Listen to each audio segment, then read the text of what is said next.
Have you ever imagined discovering a forgotten mystery deep in the woods, 17 miles from the nearest paved road?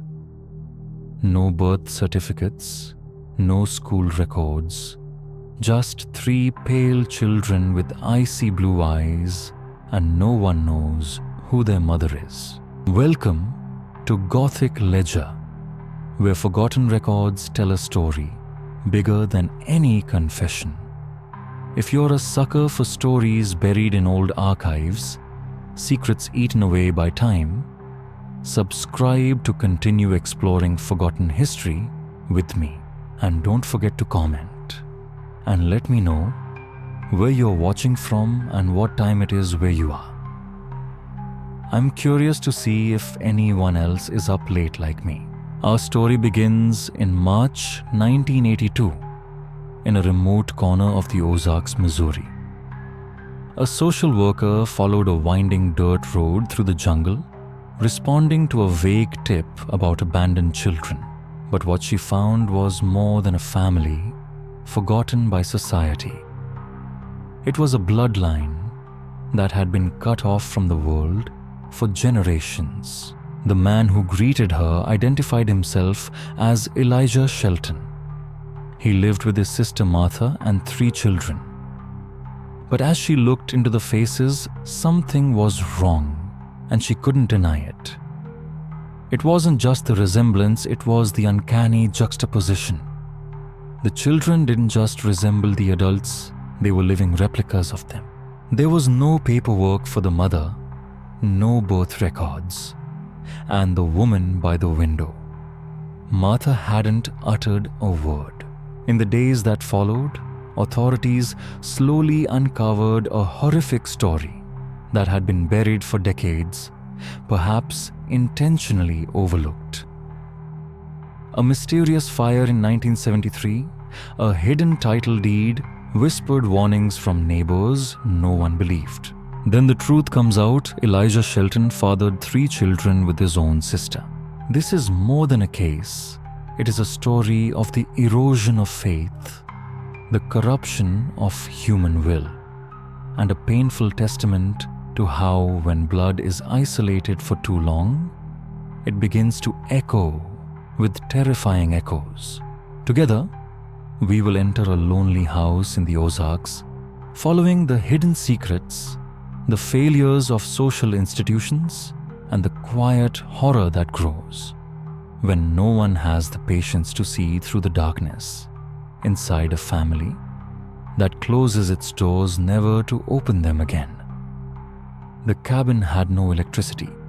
Water came from a well about 50 meters away. On the wooden shelves were jars of pickles, cans of food with faded labels, and bundles of dried herbs tied with crude string. There were no books, no photographs, not even a clock, as if time had forgotten this place. Margaret took careful notes. The children were mildly malnourished, scarred by improper care with poor eyesight and slow development. But what troubled her most was not what she saw, but what was absent. No trace of other adults, no evidence of a mother. No official documents, no birth certificates, no medical records, no school records of any kind. When asked directly, the man said only that his wife had died in childbirth. He did not elaborate. The woman standing silently by the window did not object. Margaret later recalled how the children sat not like close siblings, but like perfect clones, watching her with a chilling synchronicity. They didn't speak, they were completely silent.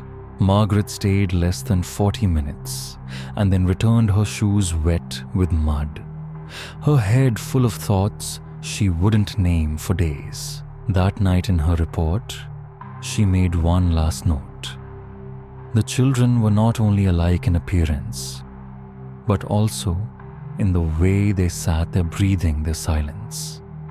This was not just a resemblance, but a reenactment. She couldn't sleep. He said his wife had died in childbirth, but there was no trace of her ever having existed. After the first visit, the official investigation began.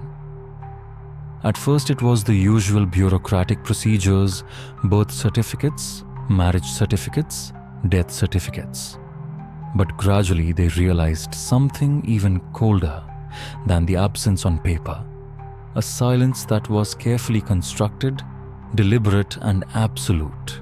There was no record of a woman marrying or living with Elijah, no funeral notices in the local newspapers, no medical records of birth complications, no sign of a midwife ever visiting the house.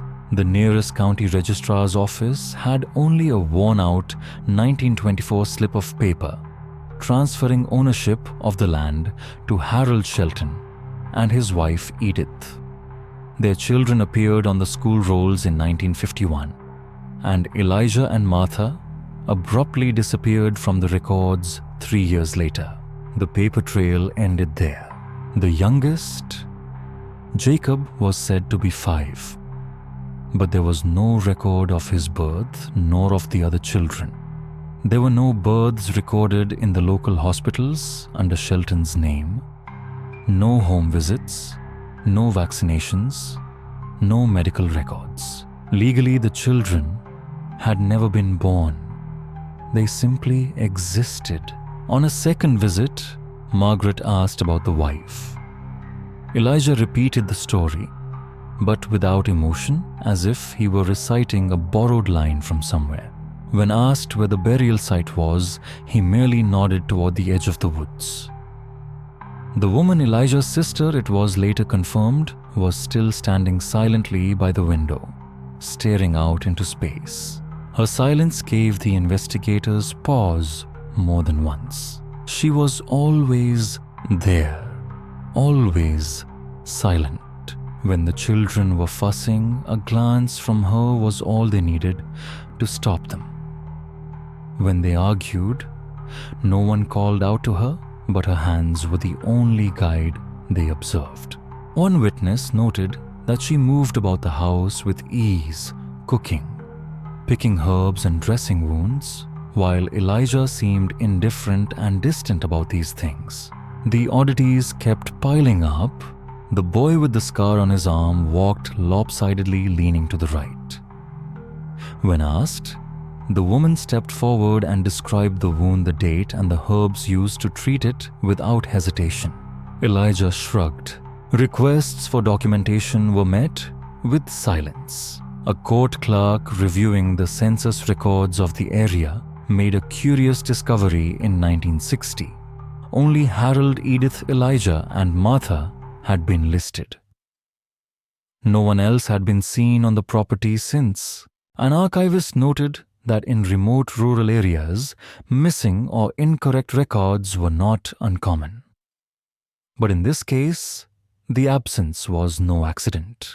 It was as if someone had pulled out all the paths to the truth, burying it deep under the soil where the children were playing. That winter, a government official quietly noted something strange in the Shelton family file. Mother unknown. Possible fabrication of marital history, unusual blood relations to be considered. But then, nothing was done. Snow again, the road was blocked again. The file lay dormant while the children grew up, their faces growing more and more alike with each season. No birth certificate, no death certificate, no woman in the file. And yet, in each child's eyes, one could see the shadow of her, a woman no one knew. Elijah told everyone that the outside world was unreliable. Only blood was trustworthy. A week after the first visit, the authorities returned to the Shelton house, this time accompanied by a Shannon County sheriff and a pediatrician familiar with rural children. They arrived early in the morning, tires crunching on frozen ground. Mud hardened under the thin layer of snow. Smoke was still rising from the chimney. Someone had been up early, but there was no greeting. Elijah stood in the doorway with his arms folded, his eyes cold, his body stiff as if he were preparing for a confrontation. When told that a medical examination was needed, he muttered the familiar phrase 3 times each time, more slowly, "We take care of ourselves." The pediatrician was allowed only into the main living room, not into the bedrooms, and was given no paperwork. The woman now at the fire was as silent as ever. The 3 children sat cross-legged on the floor, each with a woven mat and a wooden toy of unknown origin. They did not look up. The examination was conducted in complete silence. The older boy had an extra finger on his left hand, a rare but not unheard of deformity. The younger girl had an untreated strabismus, as Margaret had noted earlier. The youngest, Jacob, had more troubling signs: a slightly flattened face, slow speech, poor motor coordination. The drawings he had drawn for the doctor were geometric grids repeated over and over again, with pencils so thick that the paper tore. None of the children spoke during the examination. When touched, they recoiled in surprise, not pain. When their names were called, they responded with gestures, not words. What worried the doctor most was not a single problem, but the combination of abnormalities, mental retardation, skeletal deformities, visual abnormalities, all of them coming together in one small family. He later described it as a mosaic of limited genetic material, as if nature had only a limited set of materials with which to create them. The sheriff tried to interview each adult separately. Elijah refused. He stood between the investigator and his sister throughout the questioning, his answers cold, evasive, and evasive. He cited confidentiality, independence, and God's will. The familiar phrase rang out again. We take care of each other, as if it were not just a belief, but an unquestionable command.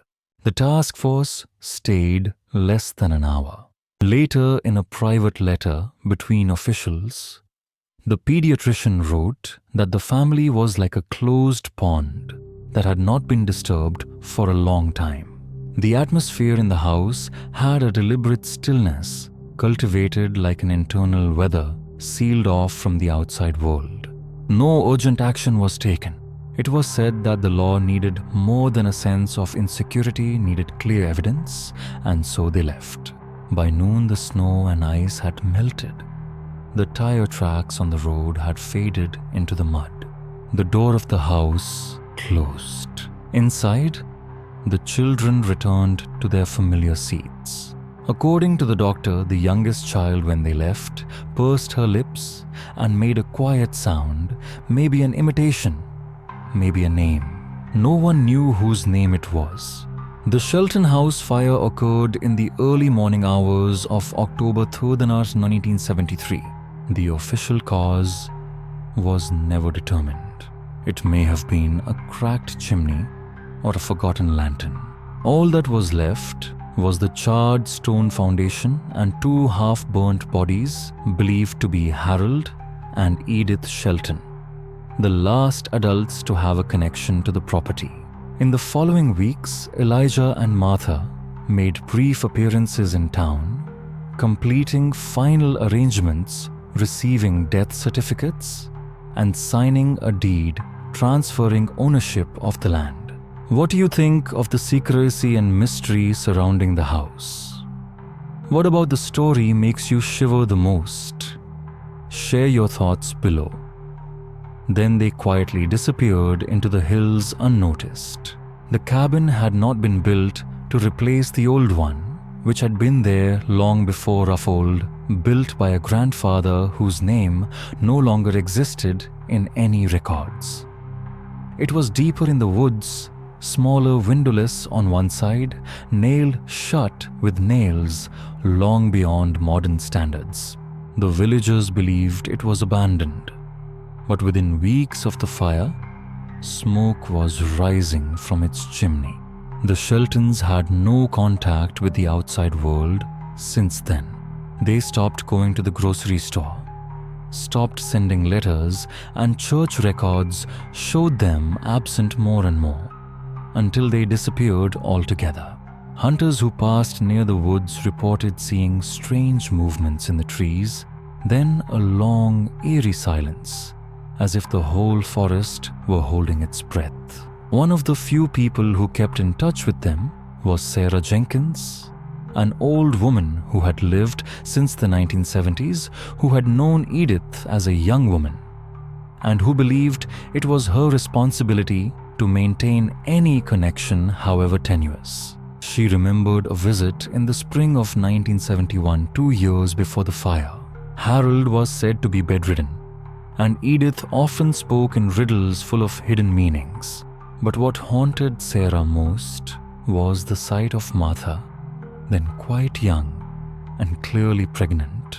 Martha emerged from the back of the house, clutching a bundle of wet clothes, her belly bulging under her apron. Sarah offered to help, suggesting that a doctor be called from town, but her concern was met with coldness. Soon Elijah appeared and coldly told her not to come back. Sarah did not return. When asked later why she didn't pursue it, she spoke only of an eerie silence, an unnaturalness. She said their eyes didn't match their words, as if everything they said was rehearsed from a single script.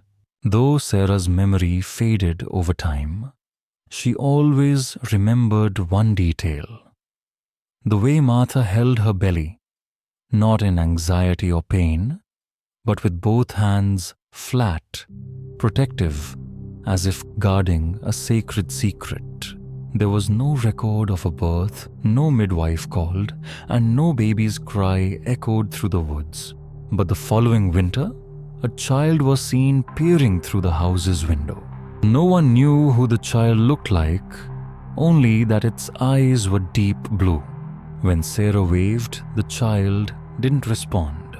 3 witnesses, 3 warnings, but no one paid any attention. In the winter of 1969, a traveling minister named Samuel Miller traveled through the remotest parts of Shannon County on a seasonal tour of the sparsely populated interior communities of the Ozarks. He kept small journals of his travels, not sermons, but quiet observations. That year, he noted the Shelton house not out of faith or piety, but because of the eerie silence that prevailed. The big house was still standing, but it was rotten, wind-beaten. The chimney leaning like the neck of a man in prayer. The man was said to be watching him from behind a pile of wood, one hand resting on a rusty axe. The woman stood behind him, eyes downcast, her sleeves too long. It was not until a return visit in 1971 that Miller truly expressed his concern. The big house was abandoned. The brothers had moved into a smaller house. Deep in the woods, a barn or hunting lodge, it was thought. There was no obvious entrance to the house, no windows on one side, and no sign of children's laughter.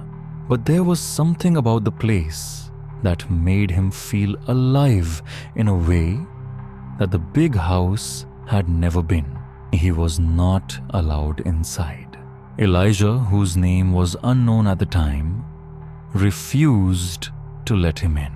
Before he left, he caught a glimpse of Martha standing alone in the doorway.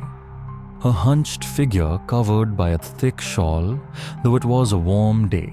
Her posture was different from before, no longer hunched but rigid, as if any sudden movement might cause something to snap. Miller noted it in his diary and never returned.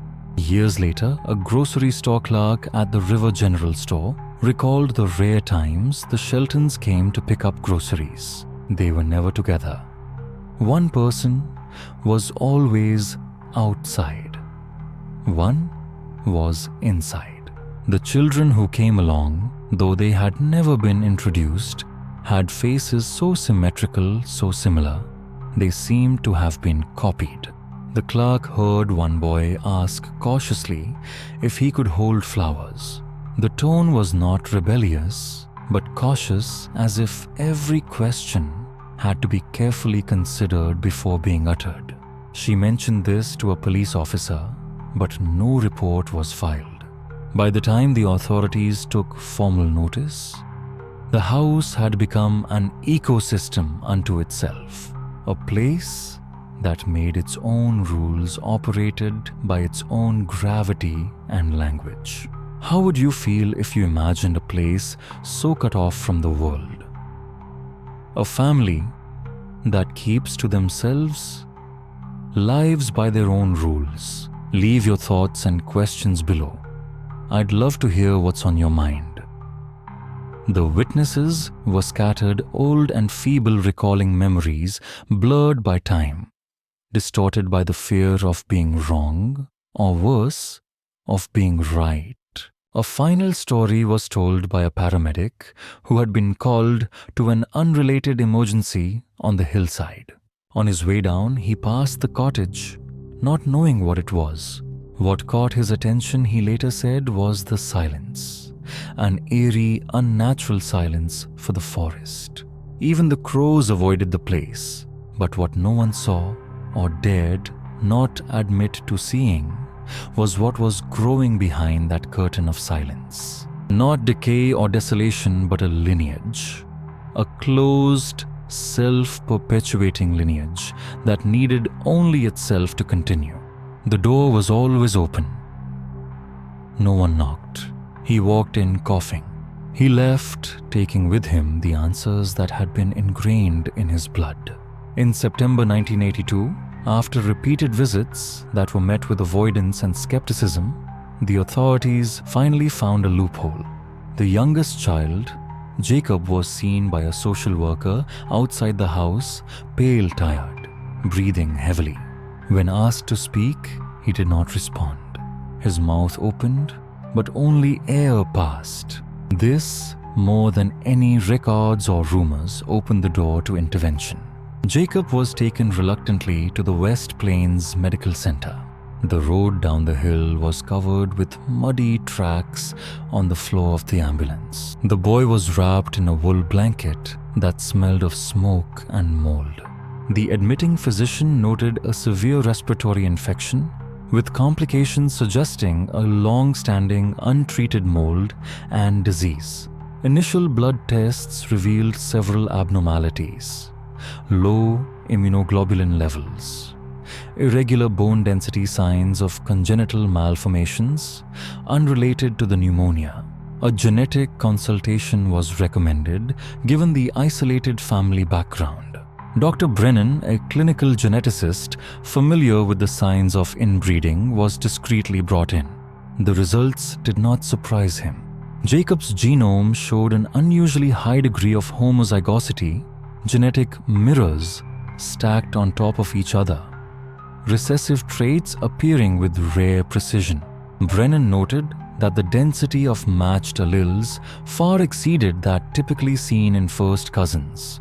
It reflected a much closer loop, a direct loop. Jacob's face was little noticed, perhaps because it was inoffensive, repeating the same features: the widely spaced eyes, the low bridge of the nose, the slightly domed skull, the subtle but cumulative signs of a narrow lineage. Brennan later described it as a silent echo of too few branches on a single tree. During his stay in the hospital, Jacob barely spoke. Nurses reported that he often woke in the middle of the night, eyes open but unfocused. Twice he was seen sitting upright in bed, his hands folded symmetrically, staring into a corner of the room as if awaiting orders. Martha was always by Jacob's side except for one night. She sat in a chair, refusing to eat or speak. Her presence was not maternal in the traditional sense. It was older, watchful, desperate, as if she herself were being slowly dismantled by the lifeless walls around her. On the fourth night, as Jacob's fever broke and he finally fell asleep, Martha was heard muttering to herself. The nurse on duty recalled her repeating a phrase to no one in particular. "We'll be safe." No one knew what it meant. No names were mentioned. No explanation followed. Even though the pneumonia had passed, Jacob was kept under close observation. His file grew longer. Tests were ordered. Consultations were held. Discussions were whispered in the corners of the room. For the first time, the question was no longer about Elijah or Martha. It was about the blood itself. That winter, Jacob was released into state custody. But before he was discharged, a pediatric neurologist made a final note in the file. When asked to draw his family, the boy drew 5 people, 4 of whom were present, 1 not. Not all chains were made of iron. Some were woven from beliefs twisted over the years. The slow disintegration began not with confession but with weariness. After weeks at the bedside, as the child's fever subsided and the hospital's routine of rounds and notes returned, something in Martha broke. Not loudly, not clearly, just fragments of her mind. Fragmented thoughts whispered to the only person patient enough to listen. She never called him by name. Instead, she spoke of a voice that grew louder after the fire, of a presence that filled the empty house when their parents were gone, of a quiet certainty that the world outside the woods was not to be trusted. She said that newspapers lied, schools taught unclean things, and strangers carried disease on their breath. He had told her that they were different, that their blood was older, purer, untainted by cities, wars, or men in uniform. What do you think of what Martha said? Can you sense the loneliness and isolation woven into her words? If you have any thoughts or feelings, please share them below. They said their family was chosen to keep the blood strong to protect what had been passed down. Outsiders called it wrong, not because it was wrong, but because they couldn't understand it. At first, Martha resisted. In the early days, she talked about leaving, finding a teacher for the children, or at least a doctor. But every road seemed to lead back.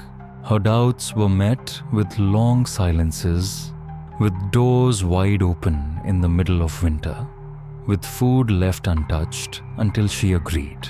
Once she found the well covered with boards, no explanation, no repairs, just a silent warning understood by all. Her beliefs changed slowly, not through enlightenment, but over the years and years of repetition. There were faint moments now, only memories, when she began to say the same words, he did not just out loud, but in her mind. The children were not mistakes, they were chosen, a continuation, not a sin. She called them pure souls. In the hospital, she asked once if the staff would send the children to school. When she was told yes, she hesitated, not out of fear or resistance, but out of surprise, as if it had never occurred to her that anyone else would want to talk to the children. What she feared most, one nurse recalled, was not judgment, but separation. She asked if the children would be together, if they would still sleep in the same room. She asked if they would remember her when they were told to forget. Child psychologists later identified this as a case of identity erosion, a kind of emotional readjustment to long-term confinement. But those terms are not enough to describe it. What happened in that house was not a single act. It was a structure, a belief system, a world built from a man's words and a woman's silence. Before she was discharged, Martha was asked if she still believed in what she had been taught. She did not answer. Instead, She looked through the glass door where Jacob slept and wondered almost in a whisper, does purity have a price? Is it still pure or has it become distorted? The question was not recorded, but the nurse heard it and remembered the voice clearly. It was not confusion or remorse, just gentle wonder. In a dark courtroom, the Ozarks were finally on paper. The trial began in early 1983, in a winter that came late, but lasted longer than expected. The courthouse, built in 1907, was designed for petty disputes, cattle rustling, boundary disputes, and neighborhood fights.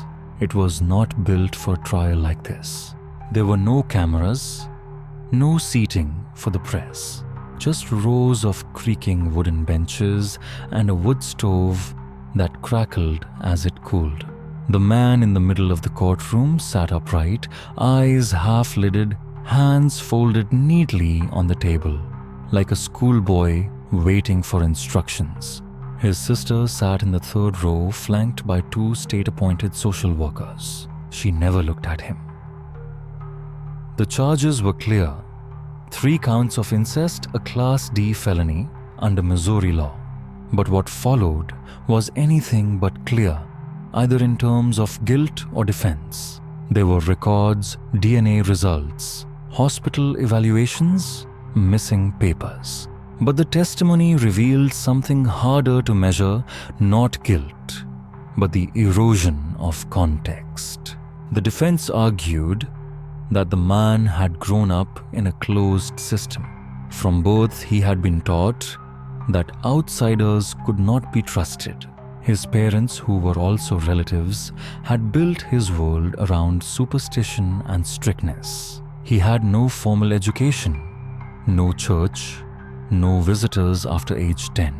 The children he raised, the court heard, were not a scheme, but an unspoken but inherited tradition. Psychologists were called in to talk about the effects of isolation. One described how the brain tends to normalize even the most unusual patterns under extreme stress. Another spoke of a phenomenon called reality loops, when time rolls and identities begin to contort under prolonged conditions of confinement. The prosecution did not deny these conditions, but they maintained that the man knew enough to hide it. He lied to authorities, concealed the origins of the children, and created a false identity for his mother. He dealt in cash in town, avoided written contracts, and told his youngest child not to speak when strangers were around. What do you think of the trial? How can isolation and tradition change perceptions of right and wrong? What do their stories remind you of in today's society? Share your thoughts. The court ultimately doesn't decide whether a crime has been committed. That's clear. What they're struggling with is, where does accountability begin? One moment in particular stands out for many on the third day, when the sister was asked if she had ever said no, or if she had ever resisted the fate her brother claimed she had chosen. Her answer was halting, almost inaudible. The court clerk later interpreted it as forgetfulness. Not forgetting the event, but forgetting herself, as if the refusal had been lost in a language she no longer spoke. When the verdict came guilty, with a recommendation for leniency, 3 years parole after 18 months subject to supervision and treatment, the judge called it a necessary compromise between punishment and prevention. No one applauded. No one shed a tear. The fireplace had gone cold. The room was empty, silent, as if the walls themselves wanted to forget the last things they had heard. They were born in silence, but their futures were anything but silent. After the trial, the children were taken into state custody, each placed in a foster home in the next county. The transfer was slow, meticulous, tailored to their fragile constitutions. Products of bloodlines, too close, too tight. For the first time in their lives were observed under fluorescent lighting rather than dim candlelight. Medical examinations were thorough, unhurried. Each child carried a unique constellation of complications, some obvious, some deep, detected only by distant tests. Geneticists call it the inevitable consequence, the trace of a close blood relationship, a family tree, bent so that its roots tangle. Thomas, the eldest, bears the lightest mark. His body has adapted, the extra finger removed easily, leaving only a small mark. He learns quickly in a structured environment. His speech is still awkward, clearer through imitation, not teaching. His teachers note that Thomas is always quiet, not out of discipline, but out of observation. He often stands quietly at the door, listening before entering. He asks few questions, but they are about rules, limits, and definitions. Sadie, the middle daughter, has difficulty with rhythm and distance. Her hearing is slightly impaired, causing her to tilt her head when someone calls her. She takes medication to regulate her metabolism. Sadie avoided eye contact, not out of fear, but as if it made her too visible. The first week of school, she wrote her name over and over again, each time differently filling a page. Jacob, the youngest, required the most care. A diagnosis of Apert syndrome required multiple corrective surgeries. His skull structure was stabilized and his fused fingers were partially separated. Cognitive development was slow, but Jacob had a gentle, tactile personality. Blankets, curtains, walls, anything with texture held his attention for long periods. When he was scared, Jacob didn't cry, just covered his ears and hummed until silence returned. DNA testing confirmed what everyone had suspected in court records. Elijah was the father, Martha was the mother. The results were not disputed, but what happened next was not the expected healing. None of the children opened up about what had happened. None of the journals recorded sudden understanding. There was no emotional release. Instead, it was like digging up dirt that had been buried for too long. Therapists say each child responds to memories differently.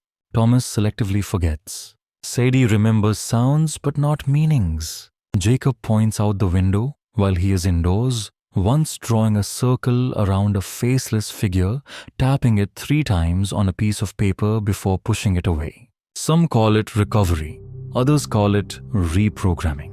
Yet, even after integration, schooling, treatment, and settling down, the silence is not outside them, but inside them.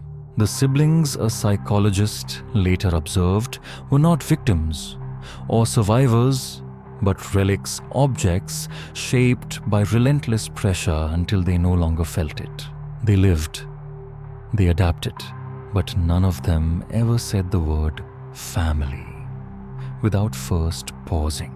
The house was 17 miles from town, and the legal system had never seen it. By the spring of 1990, the Shelton house had collapsed, not from fire or force, but from decay. A slow, silent decay brought on by the seasons. A forest surveyor found it by accident, measuring rain erosion in the upper Ozarks. He noted it only vaguely, a slanted, collapsed log covered in vines. No roof. The fireplace was ruined. A child's wooden toy disfigured by rain lay entangled in the roots of a maple tree that had grown where the steps had once stood. No one came to rebuild. The land once deeded without boundaries reverted to the state. There was no dispute, no heirs objected. The records were filed boxed up, buried under more recent scandals. But the story did not go away. It spread through legal circles, then academia, then training materials for child protection workers across the Midwest. By 1985, Missouri had enacted a law requiring periodic welfare checks on children in rural areas, regardless of whether there had been a complaint. The law became known informally as the Shelton provision. The impact spread quietly to Arkansas, Tennessee, Kentucky. Small towns began to reassess the assumptions that had blinded them, that poverty explained everything, that families, if hidden, were simply self-sufficient, that blood could not turn in on itself. Martha remained in care for 2 years after the trial. When she was released, she moved to suburban West Plains, where the children, now under partial guardianship, were allowed to visit her. She took extra classes, earned her GED, and worked as a local library assistant, where she was said to shelve books in absolute silence, and became nervous when she discovered a book had been misplaced. She never married again. She never moved again. Her children adapted too, though not equally. One became a social worker. Another became a woodcarver, known for her faceless works. The youngest, despite his physical limitations, gradually became a modest public voice, occasionally speaking out about access to services for rural people with disabilities and the rights of children in non-traditional families. None of them retained the Shelton name. The Shelton case is now studied in master's programs and legal conferences, not just for its horrific origins, but for a system exposed, not for malice, but for failure. Files never sent. Visits never happened. Questions almost asked. But the house remained not in shape, but in weight. The ground where it stood was still soft. People stayed away from it. Locals, when asked, said there was nothing there, just trees. But hunters reported strange echoes in the clearing, as if the sound were different in that space. A boy once said he saw footprints in the frost. Not new footprints, not clear, just the shape of a long-gone movement circling where a door had opened inward. According to a final account in 2002, a retired employee visited the site for the last time. She took no tools, left no trace, just stood in the ruins until dusk, and then turned away. She described the feeling not as sadness, but as lostness. It's as if the house didn't fall apart, but instead retreated into a corner of time that the system has never seen. How do you feel about this story? What do you think our society can learn from it? I'd love to hear from you. Share it below. If you want, I can continue to tell more stories that haven't been told yet. Would you? What was your favorite part of Shelton's story? Or was there a detail that stuck with you? I'd love to chat with you. Did you find anything shocking or surprising about this story? Let me know. I'll be happy to help you with the next part whenever you send it. Would you like me to turn this story into a video script or a detailed script? Let me know. Thank you so much for joining me on this journey.